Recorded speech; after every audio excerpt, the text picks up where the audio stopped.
Hello everybody, welcome back to the channel. Focusing on something really easy today. It's Sunday, it's rainy, it's actually ice rainy. So I'm going to be making just a simple, just pasta and meatballs.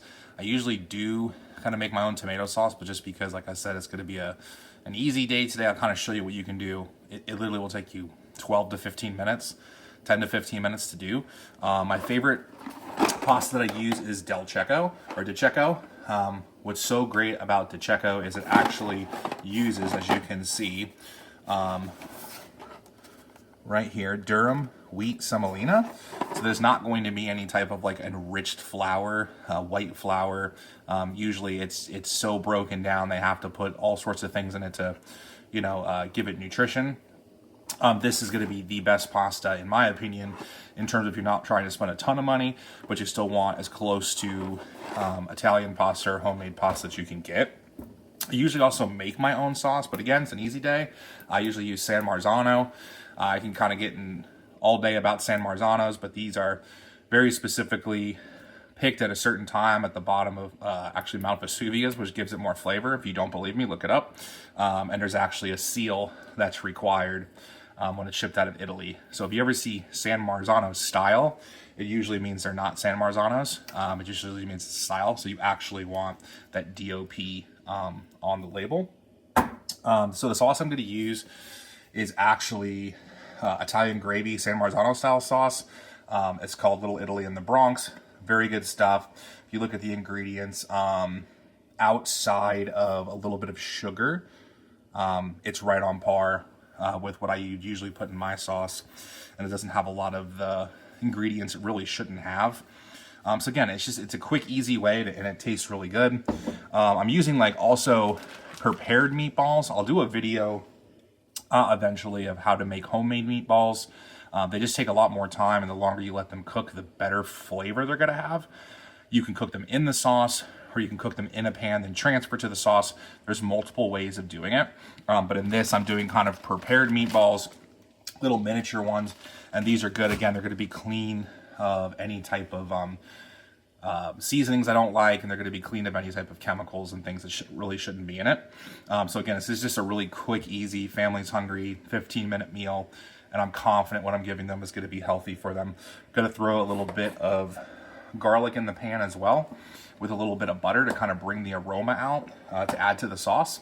I already have my water boiling. Again, that's the whole concept of kind of starting things that take longer first. So as you're cooking, everything kind of comes together in one big thing. So I'm going to do my best to kind of show you what I'm doing on the stovetop. Again, this is really easy. It doesn't require any experience, it's just a great kind of starting if you're kind of worried about learning how to cook, or you don't know where to start, or it just takes too much time, so you think it's just easier to throw chicken nuggets in the oven, whatever it may be. This is a great way to make something really healthy that you don't have to, it can be just the same amount of time. So let's transfer over to the stovetop, and we'll be good to go. Okay, so I have my water boiling on the back left for my pasta. Highly recommend always salting your pasta, salting your water. It's just going to give it more flavor. Don't be afraid to salt it. Some people will put a little bit of olive oil in there. I usually don't. I just stick with the salt. I'm going to start this front left burner. This is going to be for my sauce. I'm going to bring it up to low heat, essentially. What I'm going to do is kind of start with some olive oil. Make sure that you're using actual olive oil and not any extra virgin olive oil. Those will break down a lot quicker. It's not going to be as good. Over here, I'm just kind of mincing my own garlic.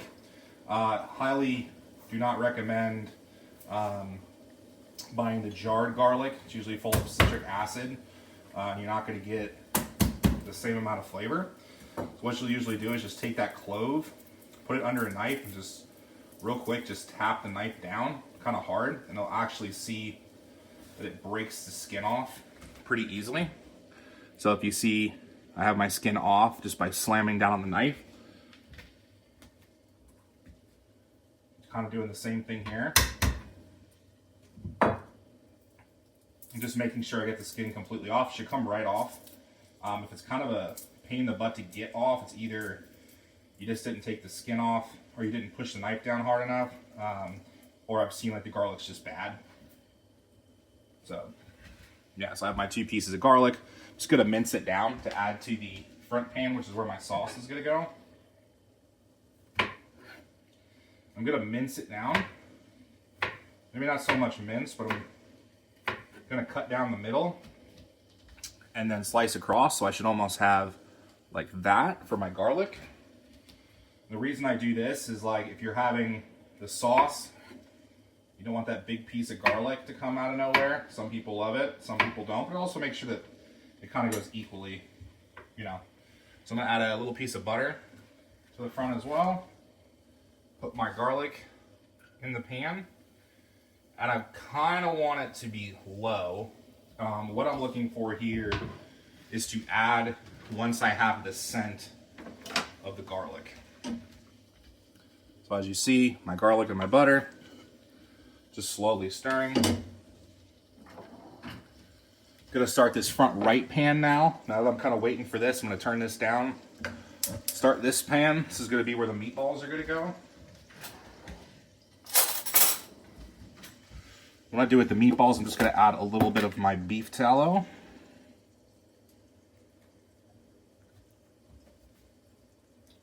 I actually have 2 different types of meatballs. One has like a kind of like a pomegranate taste to it, which my wife likes. But the one the kids are going to eat are like the basil, oregano, kind of the normal ones.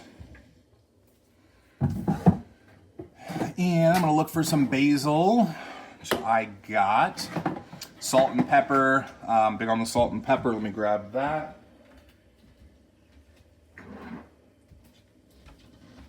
Just kind of letting that beef tallow getting to melt. When I'm away from the stove, I can start smelling the garlic. That's when I know I'm just about there.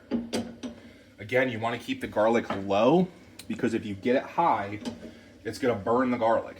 And a burnt garlic will actually affect the taste of pasta sauce a lot. Even though we're not making it ourselves, it still doesn't taste great. Okay. So I think I'm pretty good with the garlic. I'm going to use the whole can. Like I said, you can cook the meatballs in this. It's going to take a lot longer. So what I'm going to do is just whole can's going to go in. Good trick too, especially if you're doing tomatoes, is to add a little bit of water to the container, swirl it around, and get the extra stuff out.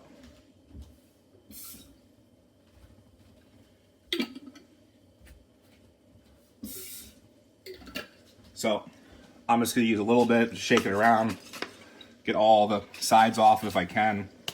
Again, when you're doing tomatoes, your own sauce, is great to do it that way as well. So, add it in.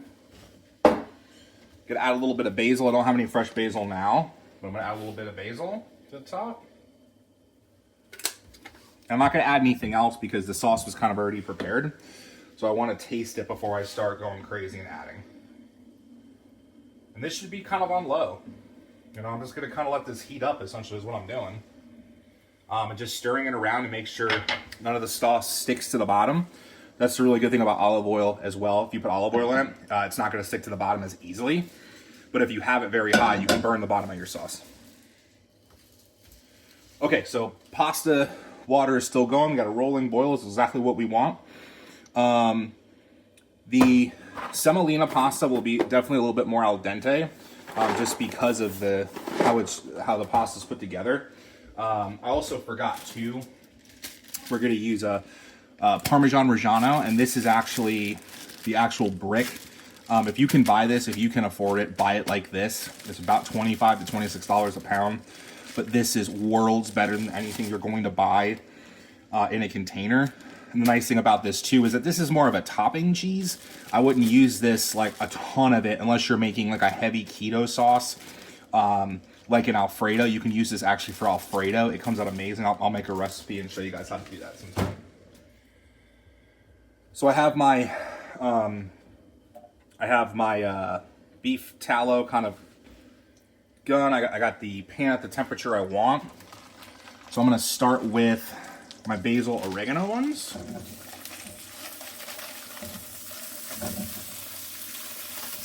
And these are going to take about 10 to 12 minutes, which is about what it takes my pasta.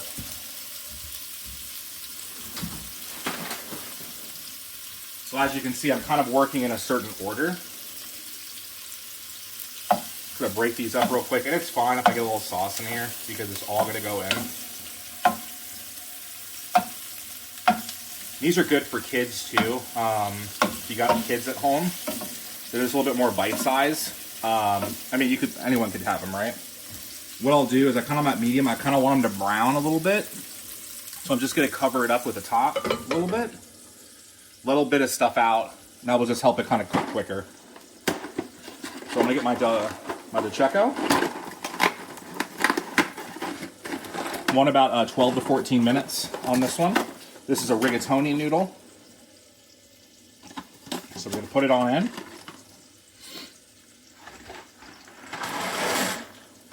And let it go. About, like I said, about 12 to 14 minutes this time. So I'll probably go about 13.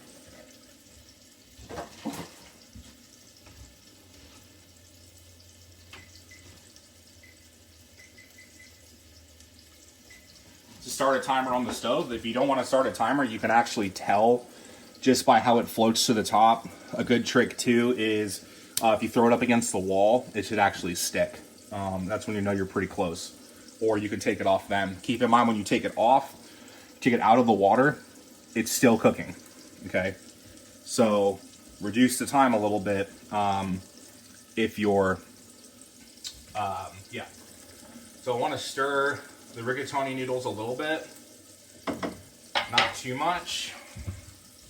Now I'm going to get just a serving container for my Romano, my cheese. I'll kind of show you, can actually kind of show you here. I have a little restaurant grater that works really well. So I'm just going to take that block. And here's kind of what I use. It just goes in the top like so. You just kind of push down and roll around. It's pretty easy. Like I said, I'm using this more of the topping cheese, just because one, it's so expensive. Two, it's got tons of flavor. So you just want to be careful using a ton of it. But I'm going to probably fill, I don't know, about 3/4 of the way, maybe half. I actually think I'm already through my cheese. Yeah, looks like I am. Nice thing about this is it just kind of pops off out of clean. But this is essentially the consistency I like for the topping cheese. Like I said, you can use it to mix in a sauce if you want.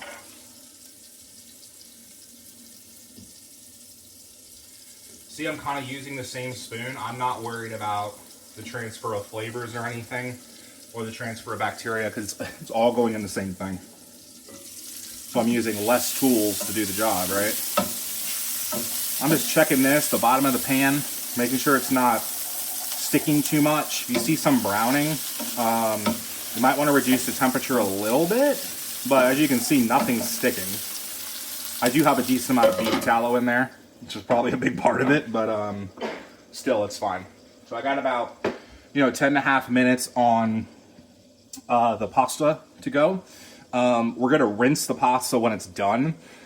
Or sorry, we're gonna drain the pasta when it's done. I do not recommend rinsing your pasta, especially if it's a nicer pasta, mainly because you flush kind of all the vitamins. If they put things like riboflavin or anything in the pasta or iron, like the Diceco does, you rinse that all out. The other thing too is if you wet your pasta, the sauce will not stick as well to it. That might be something you're looking for, but you usually want your sauce to stick to the pasta. You go to restaurants and you see like the pasta's like swimming in sauce. It's not usually the way you want it. You want the pasta to be seen and the sauce to kind of be clinging to the pasta, so it's like this big bowl of soup essentially. Let me go grab some mozzarella, which I'll do too.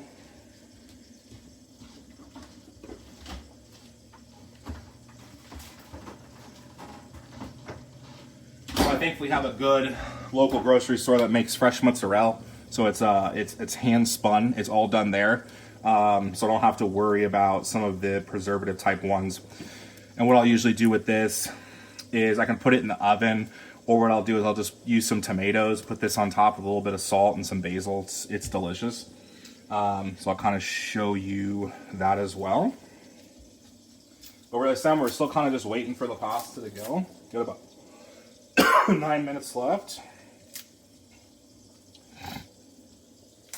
So again, just opening my mozzarella if I can get it open.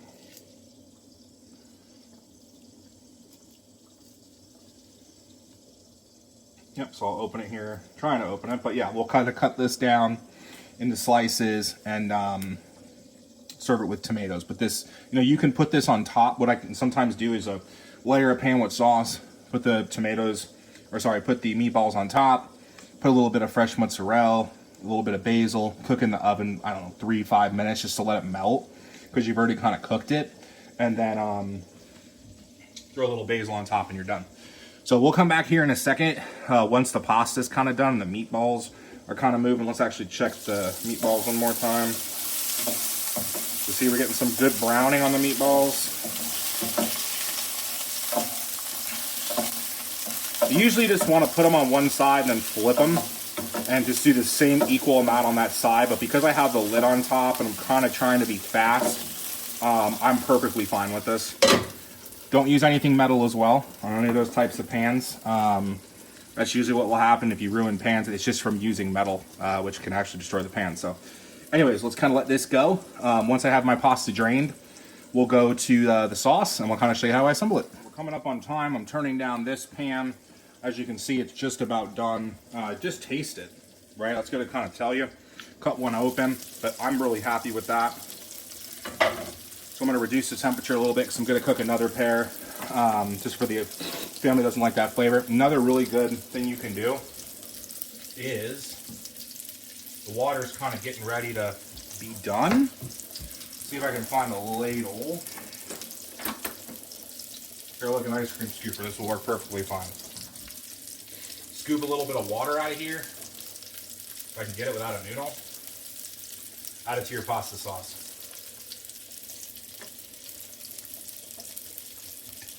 Give a little bit of that noodle flavor in there. It's a little secret they'll do in the restaurants. And if it's a little too thin for you, you can just cook it down. The longer you cook it, the more it's going to break down. So right about 1 minute and 30 seconds for the pasta noodles.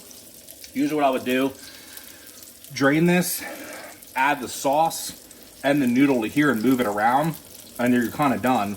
But because I'm making 2 different types of these, I'm going to do everything in here for the meantime. Transfer it to my serving platter. Then you can kind of see the finished product. But yeah, you can do everything in here too. So if you want to, less things to clean. Red sauce can be kind of a pain because of the oils and stuff and cleaning. So you always want to kind of try to keep things, down to a bit. So about 1 minute and 10 seconds. Grabbing my stuff. I'm going to turn my timer off. Try to be safe. It is hot water. If you use 2 towels, it's perfectly fine. I don't use oven mitts usually. I prefer the towels just for me to clean my hands. And so I'm stirring one more time. Pasta's starting to get to the top. Starting to be nice and soft. Turning this on low a little bit. As you can see, we're doing like 3 different things at once, right? That's what's going to make it so much easier to do in a short amount of time. So grabbing my pot. Making sure my parts of my towel don't get in my open flame. Transferring over to pour.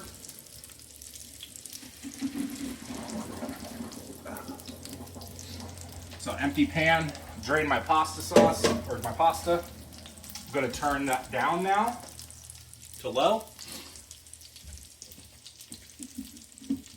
Going to shake my pasta out by draining it. So it's drained. I'm going to add it back to the pot. It's on very low, so it's fine. Going to take my sauce. Going to add it to my pasta.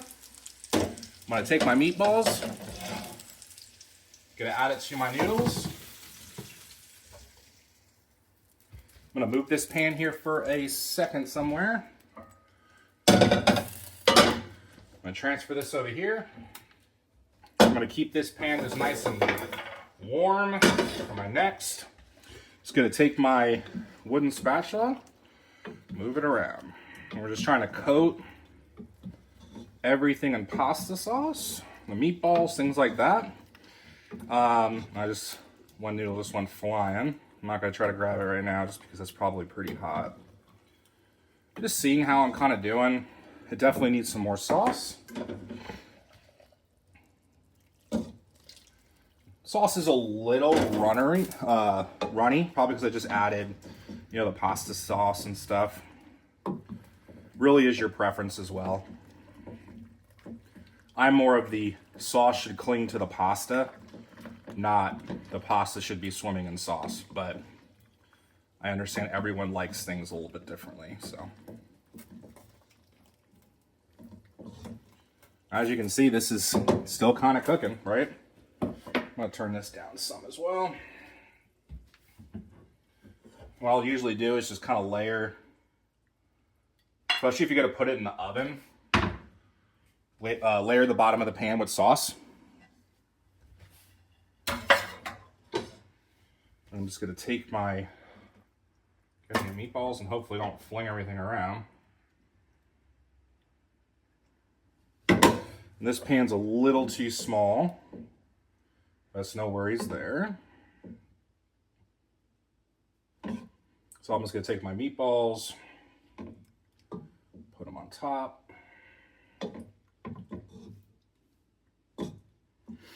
Got a little bit left over, again, no problem. Leftovers is what it's all about, guys. Now I have my pecorino romano. I'm just gonna sprinkle it on top. A little bit, a lot there. But that's where you can kind of do a layer of mozzarella if you wanted. Put it in the oven for 5 to 7 minutes, really low, because we've kind of already cooked everything. A little bit of basil on there. Oregano is very good. A little bit of salt. A little bit of pepper.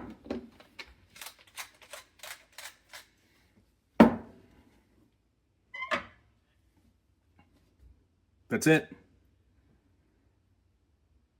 Talking about a 15-minute dish. It's going to taste better than you'd had at most Italian restaurants. Of course, you're going to get better flavor if you make the meatballs yourself. You make them with the sauce yourself. But in terms of like where you're going out and going to fast food Italian restaurants, this is going to be a world better. You can add all different sorts of things. Like kind of do your own thing. So let me know what you think in the comments. If you liked the video, subscribe to the channel. If you'd like to see some other recipes, let me know. But here you go. That's it. We're probably going to have enough, family of 4. You're probably talking about 3 to 4 meals easily. And this probably cost $12, right around $12. So you can eat at home healthy on a small budget. All right, y'all. Have a great rest of your day, and we'll talk soon.